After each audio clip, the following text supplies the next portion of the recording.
Dancers have a lot to balance.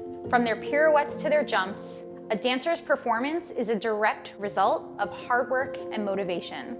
So where does food fit into this? There's a lot of myths and a ton of antiquated ideals about what a dancer's diet should look like. I'm Rachel Fine, registered dietitian nutritionist and founder of To The Point Nutrition, and I'm here to dispel those. Julie, thank you so much for joining me today. I would love to dive deep into what you do, particularly focusing our conversation on as being an educator for the adult ballet world. So why don't you give us a nice introduction about who you are, your program, and we could take it from there. Yeah, thank you so much for having me on today and for all of your work. I love all your posts. They're so uplifting and so real and so honest for everything that we need to be hearing in our dance journey. So really happy to get to connect with you today and really happy to be here. My name is Julie and I own Broche Ballet and the International Adult Ballet Festival. These are all targeted towards the adult ballet dancers. So somebody who either started ballet in adulthood or learned as a child and is coming back into ballet as an adult, really focused in on their needs, whether it's the education aspect that I do at Broche Ballet or the performing, competing aspect that we do at the International Adult Ballet Festival. So we run the gamut of the full dancer journey in adulthood.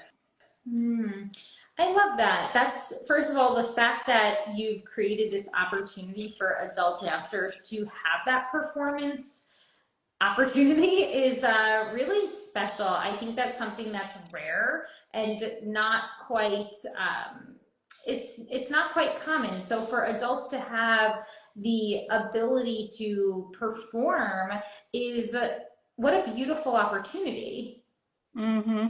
Hey, Kat, great to see you. Yeah, it is amazing. And I think, well, actually Kat here, who just dropped in the chat, is actually the first time I got to perform was with Kat. So it's funny that you're here, here talking about this with us. But yeah, this is a huge thing and was always been super important to me in ballet, and to be able to give people a spot on the stage and be able to perform, you know, what they really want to bring to the stage. Yeah.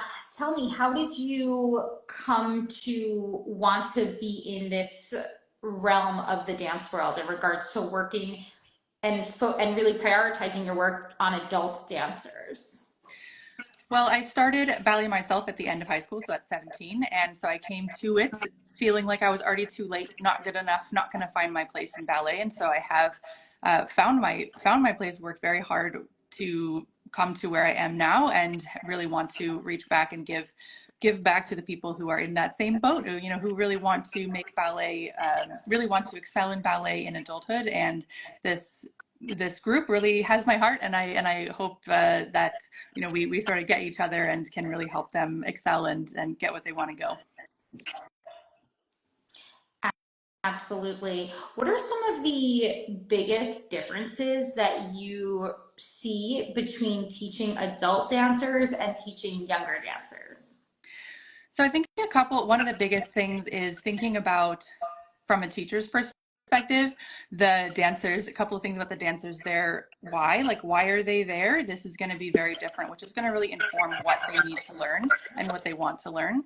Another big thing that's going to be different with adults is their starting point is going to be very varied. So someone at the beginner level is going to be, if they have athletic background or not, if they've done music before or not, if they come in already knowing how to feed their body or not, if they come in, you know, with different little aspects already picked up or not. And so I think that makes a really big difference in, you know, in their journey and in the beginning of the adulthood.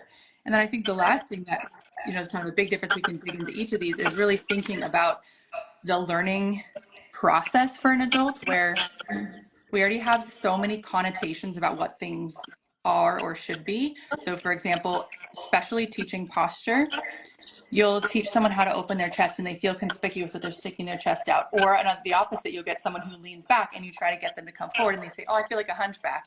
And you get people who have an idea about how they're standing and they have a mental aspect. And so they'll resist change because they feel wrong, or it feels bad, or it feels ugly, or it feels unbalanced, or whatever it is. And so because they have this feeling about things already and they come with this sort of preconceived idea of what their body should be doing or should look like, it can be difficult to teach those things because you're not really starting fresh. You're starting from a lifetime of having lived in this body. So I think that's one of the big things when it actually comes to the teaching is like how they actually feel and whether or not you can open them up to this weird feeling until it becomes normal for them. I think that's a really good point. It actually reminds me a lot of one of the aspects of the work that I do with dancers in regards to teaching about what and I quote, eating healthfully really means. And instead of just learning how to eat because somebody's telling you that X food is good or X food is healthy or whatever that be, really starting to build what I call the healthy dancer body of evidence to understand what is leaving them feeling energized and satisfied. Yeah. But as dancers get older with adulthood, we can often be so clouded by all of those messages that we've received, right? All of that learned experience that sometimes has to first be either unlearned or challenged in order to start to like kind of get to that baseline of now building habits where you're identifying foods that leave you feeling good. So that's what you're saying. What it reminds me of is they're coming into class with so much lived experience in their current here and now bodies that oftentimes it's going to feel so foreign to, like you said, start understanding what better posture feels like. That's got to be a huge learning curve for these adults. Huge. Yeah. And just like you were saying, the first thing is you have to become aware of how you stand and, with how you eat too. It's like one of these things that you just have been living and breathing for so long. You don't even realize how you stand because you just stand and you're inside your body and you never bothered to look at it and you don't even know what you're looking at. You're just like, that's how I stand, right? And yet we can tell when we look at somebody else, we can tell somebody else's posture. We can tell if they're confident. We can tell if they're threatening. We can tell if they're happy. We can tell if they're sad just by their posture. And so we can innately tell on another person how they're standing, but on ourselves, it is so hard to see. And so this is one of those areas that's like just an example of the real challenge of when these things become invisible to you because you've been living them for so long and you're literally blind to them. And then when you are challenged, like for example, the first time someone sees themselves on video or camera or in the mirror, it can be like really jarring because it's like you never considered it before. And then you're like, oh my gosh, is that really how I stand? Like, I can't believe that. Once you realize it, then it can be a really intense experience in its own way once you really see these things for what they are. So it's like a whole like emotional arc, like not to be dramatic, but like learning how to stand differently is like a whole emotional like arc for adults. Absolutely. Talk to me a little bit about the competition and the performance aspect of it. How do you help your adult dancers achieve a level of confidence where they feel confident going out there and even with that late start? Yeah, it is tough to step on the stage for the first time, especially like we're kind of used to seeing kids perform and we're used to seeing kids of all levels perform. We're used to seeing kids who are very beginner, like they're 5 years old, they're new, and we're used to seeing that. And we're used to seeing the trajectory of a child developing, but we're not used to seeing the trajectory of an adult developing. Like we just don't watch adults develop in public very often. And so it's scary as an adult to be in that sort of like developing phase and be seen publicly in that because we're just not used to it culturally and societally and even within ourselves. We're just not used to seeing that developing phase. So it's definitely difficult in those early years to encourage people to perform and to build that confidence. I think one of the things that'll help a lot is that we offer 2 types of performances at the International Adult Ballet Festival. We offer a corps de ballet where we stage like Giselle or Shades or things that are in a group that you can learn together. You can be in the back, you can get the feeling of performing. And oftentimes someone will perform that one year, then the next year they come back and like, okay, now I can do a solo. Like this is going to be, now they're like feeling more brave for it. And then maybe they'll decide to enter the competition that year or the next year and kind of build up step by step in the performance aspect. And then a couple of the classes that I teach at Broche Ballet are specifically for stage presence and for artistry and how to work your facial expressions and how to use your eyes to engage the audience and kind of getting them regularly every week, twice a week in the mood of performing, getting them used to the idea that this is for performing and that here's how you could, create all of this movement in your body and create these lines and everything. So getting them used to the idea that ballet is meant for like also training, but also meant for the stage. So I try to encourage them throughout class to build that confidence, come out of their shell, and then that can start to spill over onto the stage. That's fantastic. Truly. I love that. Very fantastic.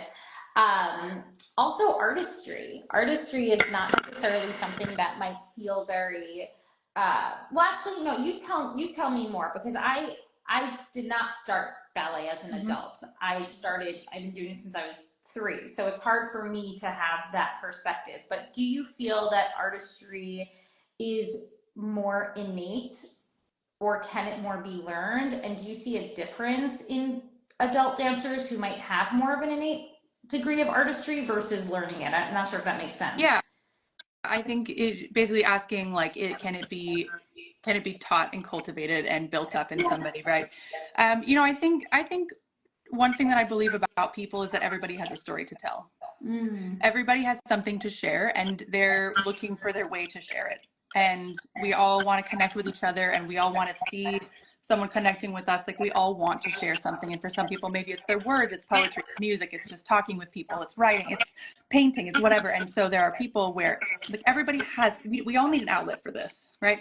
And so I believe that you're just helping them see how ballet is their outlet. And so because we're humans, we have this thing that we need to create and express and communicate and connect. Like, that's such a thing that we have as humans. And so I believe it's innate in everybody. However, I don't believe that you can just say, do it again with feeling, and that people know what you're talking about.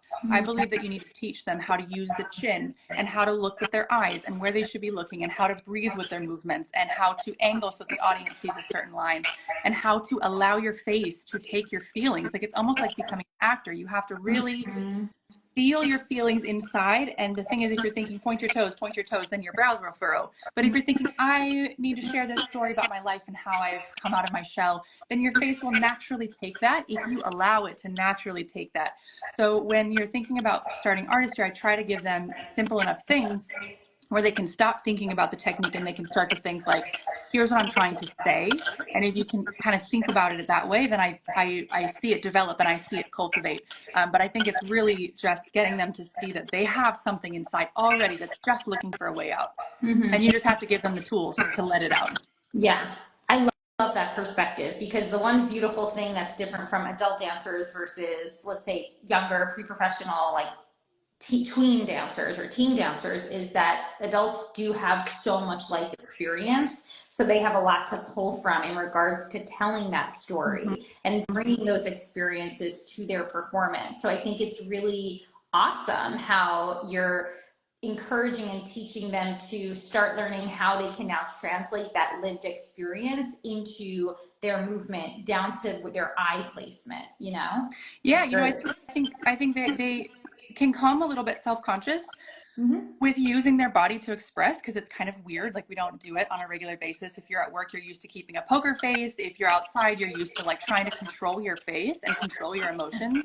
And so it can be really hard for people to let that go and let that express and like allow their emotions to be seen and felt.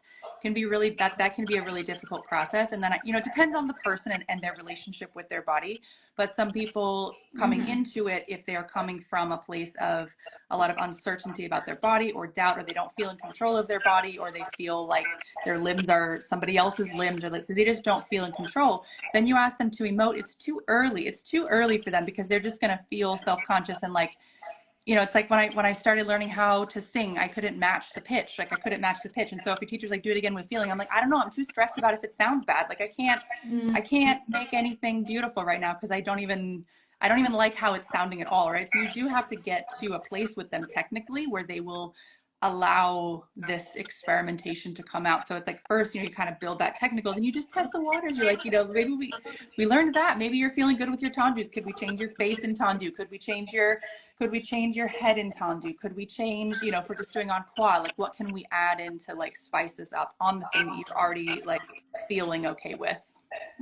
Yeah, absolutely. And Julie, I love the like strategy behind what you're doing. I love the vocab that you're giving it, and the strategy. I think it helps adults find it more attainable and feel more tangible, right, in that moment. So I really love that. And then just to kind of start wrapping things up, I do want to ask you a bit about how you encourage balance with your adult dancers. So the difference between adult dancers and our younger dancers is that adults typically have a lot else going on in their day-to-day. So that natural ability to not hyperfixate in the studio is more common than with our younger dancers. Right. With that being said, we still see a lot of adult dancers struggle with body image and even with their relationships with food. So I'd love to hear from you as an educator, really how you encourage and foster what I call the healthy dancer. I think prioritizing is the worst. Like, prioritizing is so difficult because you have to say no to things in order to say yes to other things. And so I think when it comes to ballet, like, one of my core beliefs is that as a ballet educator, my competition is not the studio down the street. My competition is Netflix. It is scrolling. It is doing the dishes. It is cleaning the house. It is getting ahead in your career. It is spending time with your kids. Like, all of these things are the things that are competing for your priorities and for your time and for your attention and for your heart and soul. And so helping people see how ballet fits into all of that is huge, because people will have so much guilt that they can't work harder in ballet, and that they, when you get into ballet, and especially for the adults who are just like hooked, right? The people like me who are just hooked and hungry and they want all the details. Like, the problem is your brain knows way before your body knows. Your brain can see your hands, your brain can see your elbows, your brain can see that you want to work on your pirouettes, your brain can see all of the things, right? It's like you go to a buffet and you want literally all of it, but you have to put only 2 things on your plate. And that's like really hard to stomach. It's so hard to stomach that feeling of not being able to do everything you want to do, and not being able to eat everything you want to eat, and not being able to, like, metaphorically eat everything you want to eat, right? Like, you just can't fit all of that into your day and into your life. And so, I try to encourage them through things like 15-minute classes, 5-minute classes, 30-minute classes. Only work on your elbows for 15 minutes. Let's work on only your head placement for 15 minutes. Let's work on only your feet for 5 minutes, and show them that there is value in small work, so that they see that ballet can be part of their life and does not have to take over their life in order to make meaningful, serious progress, that they can be together in one, and that you don't have to lose one to get the other, and vice versa. And you can really build it all holistically. So it is very tough in adulthood, especially because you want more. You want to overtrain. You wish you had the ability to overtrain, right? Like, you dream of the day when you could overtrain. But we don't. We have the sort of opposite challenge of carving out time, painstakingly carving out time for it. Yeah. Well, great points. Oh my goodness. Definitely a fresh perspective in regard to, first of all, there's such a beautiful drive that adult dancers have that we often don't see with our, let's just say, like, teen dancers that have been doing it for several years and may even be really on the verge of, like, not necessarily burnout, but it's just been ingrained into their lives for several years. There's a beautiful drive that adult dancers have. And I love, again, just going back to the word strategy and tangibility that you're giving to the process to allow it to feel very attainable and sustainable for the many hats that we adults wear in our everyday life. So that is such a healthy outlook on all of the work that you're doing, Julie. I cannot thank you enough for sharing these beautiful perspectives today. Really, I love it. It was a very fresh take on everything, and I'm so happy that you shared your time with us. Yeah, thank you again for having me. I enjoyed the chat and really looking forward to staying connected. Thanks a lot for having me on the show.